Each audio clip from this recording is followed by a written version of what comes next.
আসসালামু আলাইকুম। সুস্থ থাকতে আছে ইউটিউব চ্যানেল থেকে সবাইকে স্বাগত। বন্ধুরা, প্রতিদিন মতো আমরা আজকে আবার একটি নতুন ওষুধ নিয়ে হাজির হলাম। আজকে আমরা যে ওষুধটি নিয়ে আলোচনা করব এই ওষুধটির নাম বাংলাদেশের প্রায় প্রতিটি মানুষই জানে।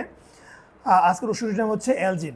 এই অ্যালজিন ওষুধটির জেনেরিক নাম হচ্ছে টাইমোনিয়াম মিথাইল সালফেট গ্রুপের একটি ওষুধ। এটি বাজারে এনেছে রেনেটা ফার্মাসিউটিক্যালস লিমিটেড। এই ওষুধটি বিভিন্ন কারণে আমরা খেয়ে থাকি, স্পেশালি যে সকল মেয়েদের মাসিক পরবর্তীতে পেটে ব্যথা হয়, মূলত এই ওষুধটি ওই সমস্যার জন্য খাওয়া হয় বাংলাদেশে। কিন্তু এর বাহিরেও এই ওষুধটির অনেক কার্যকারিতা রয়েছে। আমরা এখন পুরো ভিডিও জুড়ে আলোচনা করব এই অ্যালজিন ওষুধটি আর কোন কোন রোগের জন্য কাজ করে। প্রথমত এটি পেট ব্যথা উপশম করে, বিশেষ করে পেশি টানজনিত ব্যথা যদি আপনার হয়ে থাকে, সেই ব্যথা নিরাময় করতে এই অ্যালজিন ওষুধটি সেবন করা হয়। ইরিটেবল বায়োয়েল সিনড্রোম এর উপসর্গ নিয়ন্ত্রণে ব্যবহার করা হয়। মাঝে মাঝে পেটের গ্যাস বা ফুলে যাওয়া অথবা অস্বস্তি দূর করার জন্য এই অ্যালজিন ওষুধটি খাওয়া হয়। এর বাইরে এই ওষুধটি ইউরিনারি ট্র্যাক্ট বা ব্লাডার স্পারডম কমাতে সাহায্য করে। কোলিক টাইপ ব্যথা যেমন কিডনি বা পিত্তথলির ব্যথা উপশম করার জন্য এই অ্যালজিন ওষুধটি ডক্টর আপনাকে দিয়ে থাকেন। আরও কিছু উপকারিতা রয়েছে, তার মধ্যে রয়েছে অন্ত্রের গঠনগত বা কার্যগত সমস্যা, যেমন আপনার অন্ত্র থেকে যদি খিঁচুনি আসে, সেই ধরনের খিঁচুনিজনিত ব্যথার জন্য ডাক্তার আপনাকে ওষুধটি দিতে পারে। সিজারিয়ান বা অন্যান্য অপারেশনের পরে অন্ত্রের খিঁচুনি বা ব্যথা উপশম করার জন্য এই ওষুধটি দেওয়া হয়।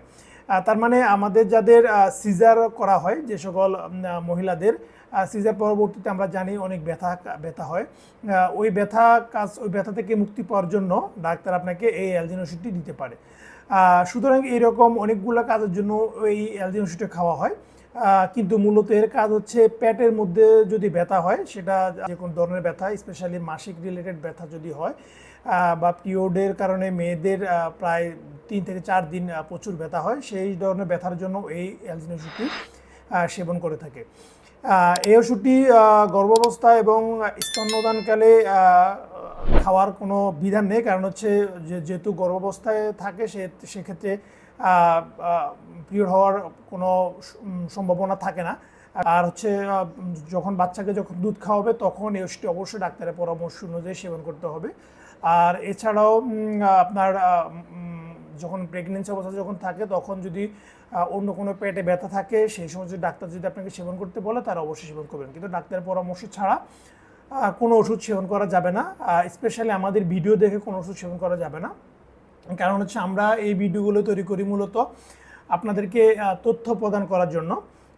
আপনি প্রতিদিন অনেক ধরনের ওষুধ খাচ্ছেন, ডাক্তার আপনাকে ওষুধ দিচ্ছে, আপনি খেয়ে যাচ্ছেন, কিন্তু আপনি জানেন না যে কোন ওষুধের কাজ কী কী বা একটি ওষুধ কতগুলো রোগের জন্য কাজ করে। সেই সকল তথ্য প্রদানের জন্য মূলত আমরা এই ভিডিওগুলো তৈরি করে থাকি।